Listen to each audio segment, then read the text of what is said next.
Agnieszka here will be helping us with the mocap. Okay, you can get into the scene, I suppose. That's how we set up a scene for recording like a set of the work animations for Witcher.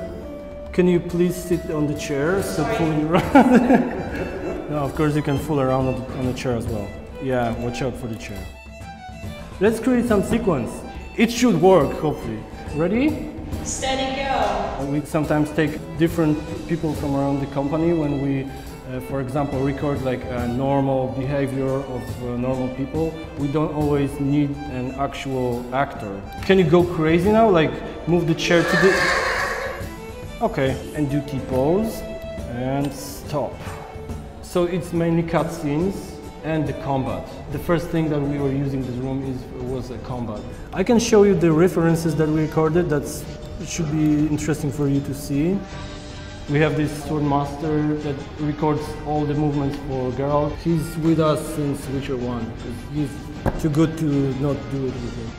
We're just sitting and designing the movements. Then he goes home, keep practicing the movements that we want to make them perfect. The biggest improvement visually comparing to Witcher 2 is that he's going to have a bunch of different poses that he can finish attacks in. So for example, when he finishes attack with the sword on the left side, he won't be just getting back to the idle pose, but he'll just stay there. I want the player to feel like Witcher is special, like he's a mutant. Witcher fights not like an ordinary soldier, he's more like dancing, his movements are extraordinary, they're different. So what I want to do here, I'll be focusing a lot on making the NPCs fight like they actually fought in the medieval times. And we actually have two guys in the studio that are specialized in that. And Witcher will be doing all the crazy movie-like stuff. So you'll get this feeling that they attack you like kind of properly, but then Witcher starts doing all the flips and pirouettes. And, yeah. In Witcher 2, there was a limit for number of animations that can be played at once. Because we will have stronger hardware, there will be possibility of more animations playing at the same time. So what I want to achieve is the effect that you won't be able to see any loops. I want all characters to look more organic, more natural.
Spoko, udało się.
things.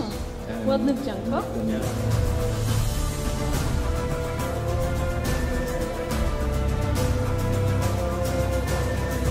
Fryzura na Wiedźmina. I don't know if this will help better. Naprawdę będę to zakładać? Really? Nobody looks good in mocap suits. Tak, nikt już nie wygląda. W tym oto magicznym wdzianku zamienię się w Ciri. I'm just gonna take the liberty of just attaching these, so don't mind me. Zapowiada się wesoło.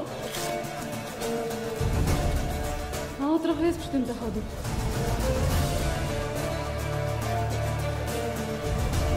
Okay, this is gonna be a little bit of a problem because it's gonna cover. Czuję się jak u lekarza. So sometimes these are actually handmade because there's not enough good machinery.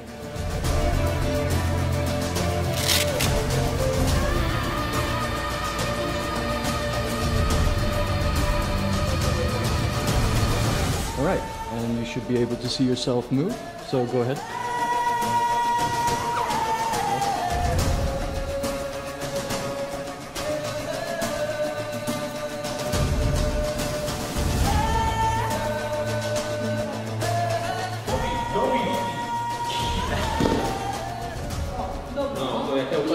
Jak ja układam stół?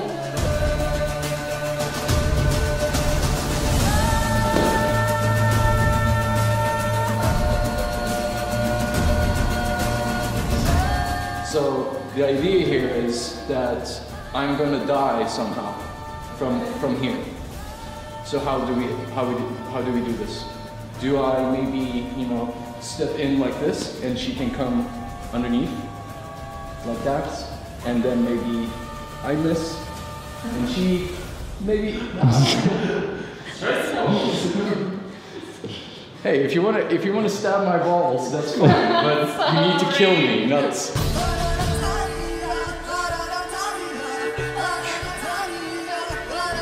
To wszystko naprawdę nie jest takie proste. Musieliśmy ubrać specjalne wdzianka, obkleić się znacznikami, poćwiczyć sekwencję ruchów. Kupa była z tym roboty, ale mam nadzieję, że efekt będzie tego warty.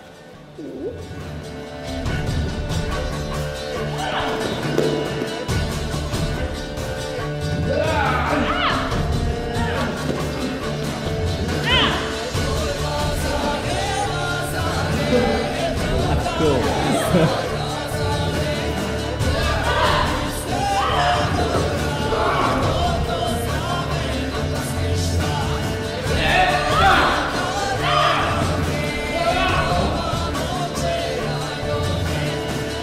Strzeżcie się, King jest PlayStation, bo nie znacie dnia ani godziny. Na kamera, czyli po prostu rób tak, a nie, wtedy stoję będzie odpadał. On będzie wtedy robił tak. Use the rope. I think it would be better because the thing is I won't have any momentum going back. You could go back a little bit.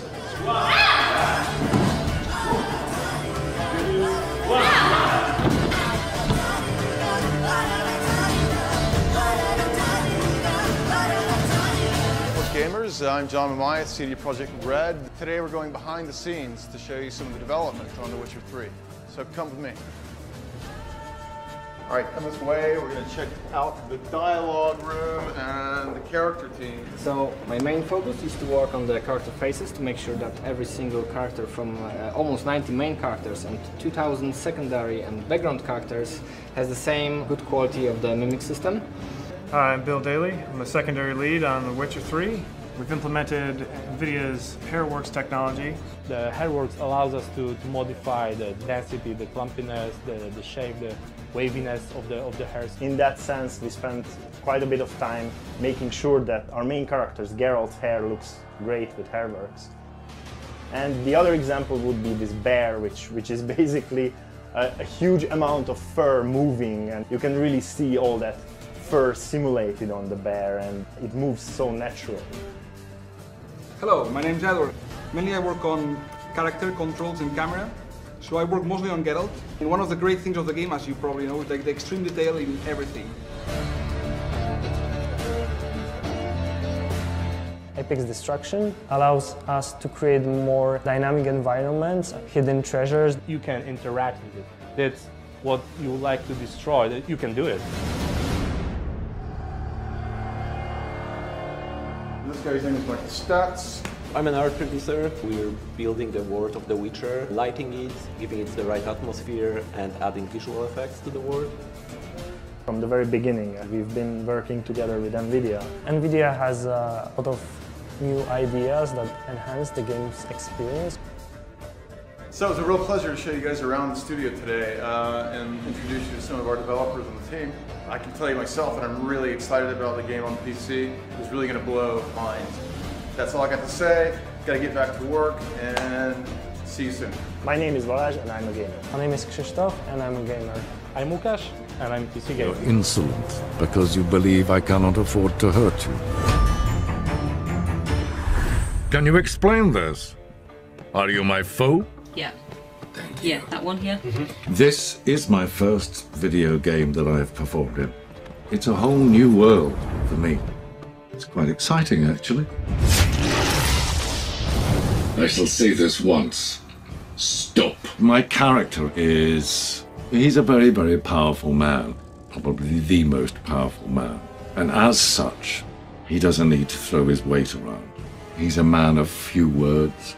The words he speaks speak volumes. And he's ruthless. He's ruthless because he has to be. My patience has its limits. Do not test them. She's in danger. You must find her. And when I do, what then? I shall give her what she deserves.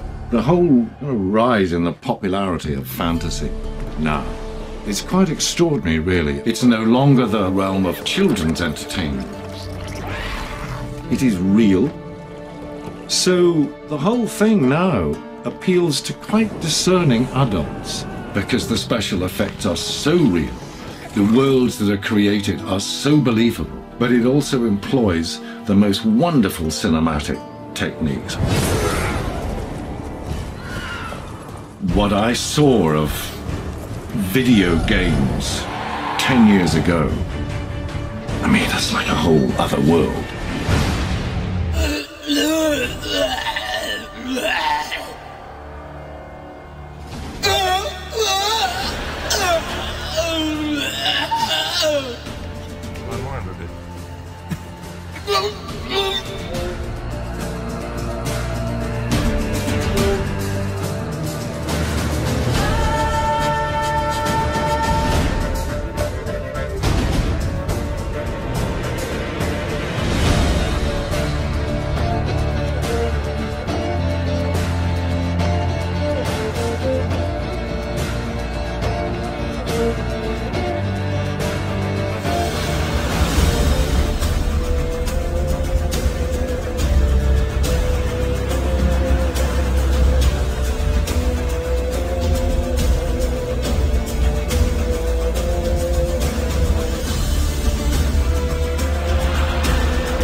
Never go in a sauna again, as long as I live. Other than that, I think I'm fine. You saved my life. How can I thank you?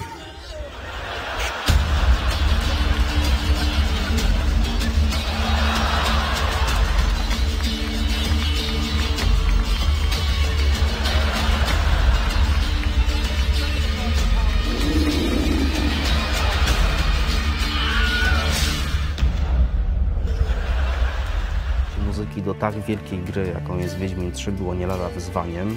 Do jego realizacji postanowiliśmy zaangażować oczywiście najlepszych muzyków. Tematy przewodnie do Wiedźmina nagrała Brandenburska Orkiestra Symfoniczna we Frankfurcie pod dyrekcją Bernta Ruffa.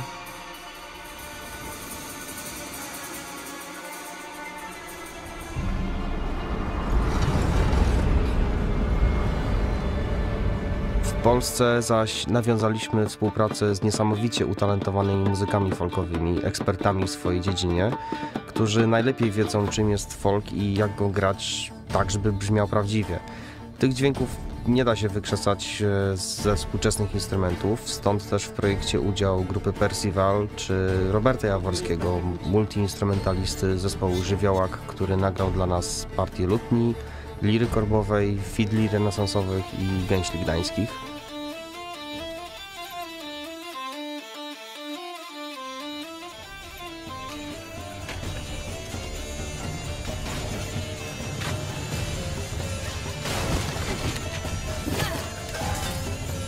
Mieliśmy pierwsze nagrania z Percivalem. Podszedłem do tego w absolutnie akademicki sposób, to znaczy przygotowałem sobie nuty, scenariusz sesji, tabele z tempami, no wszystko po prostu tak, jak to się powinno książkowo odbywać, a tymczasem spotkałem się z ludźmi, gdzie dopiero w trakcie nagrań się dowiedziałem, że to są samoucy, którzy no, niekoniecznie muszą znać nuty.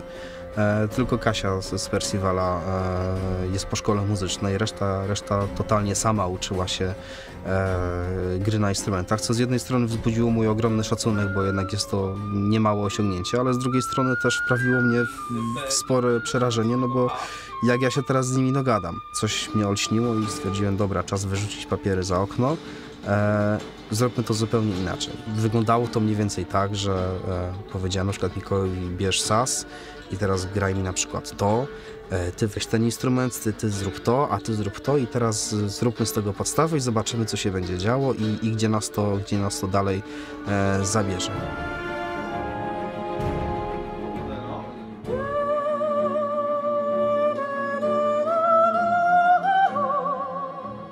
Wszystko w punkt jest.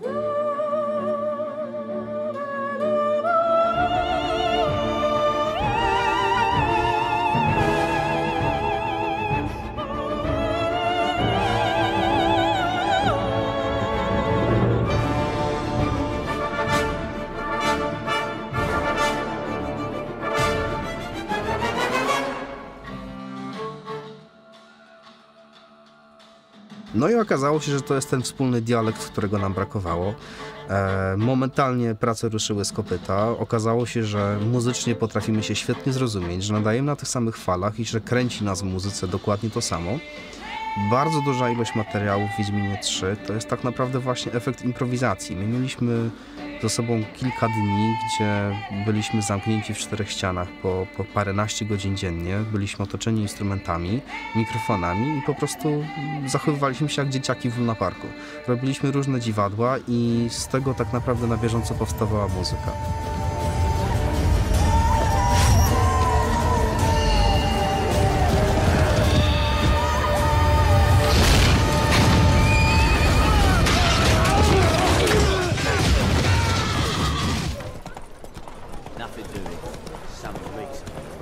Rola dźwięków ambientowych jest bardzo ważna, ponieważ tworzą one tło i takie spoiwo dla wszystkich innych dźwięków, ale również nadają wiarygodności światu i sprawiają, że zaczyna on oddychać, żyć.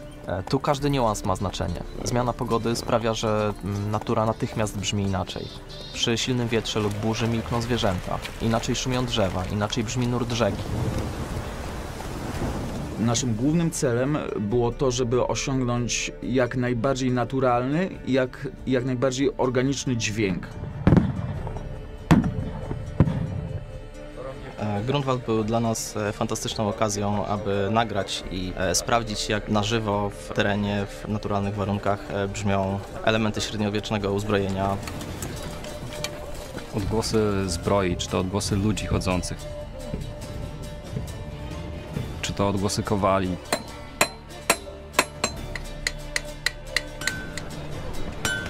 Odgłosy strzelania z łuku.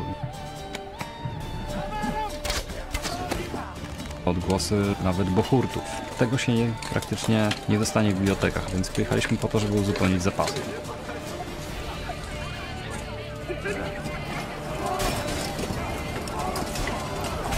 To musi być taki dźwięk, w którym gracz zamyka oczy i on od razu wie, co się dzieje na ekranie, nawet nie musi patrzeć. To musi być tak charakterystyczne. Co mięcho, uderzenie, cięcie, wszystko, to musi być pokazane dźwiękowo. To musi być brutalne, brudne, tak żeby gracz poczuł aż ciary na cały plecak.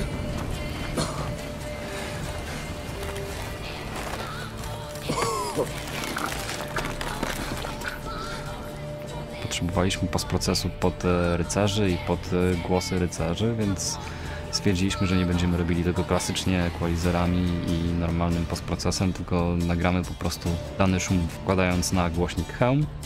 Tam się pięknie wszystko rezonuje, rozchodzi.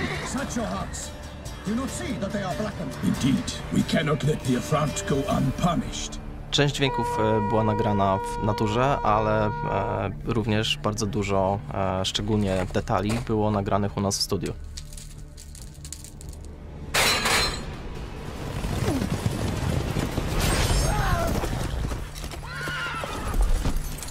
Pozwoliło to nam uzyskać brzmienie dokładnie takie, jakiego potrzebowaliśmy.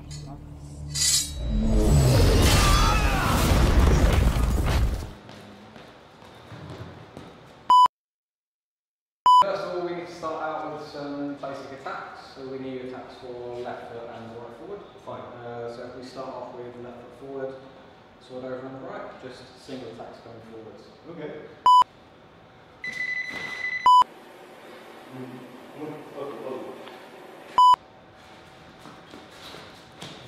Let's get a bit more intensity in there, a bit more aggression. Okay, yeah.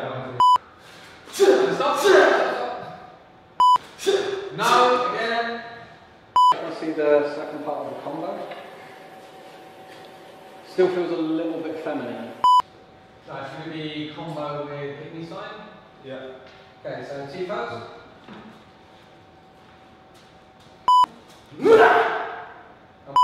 Let's push it forward more. I mean, more force to come right through the pose as it comes out. Okay. Like, it's really crazy. It was good. The middle is just feeling a little bit at the moment. We've got.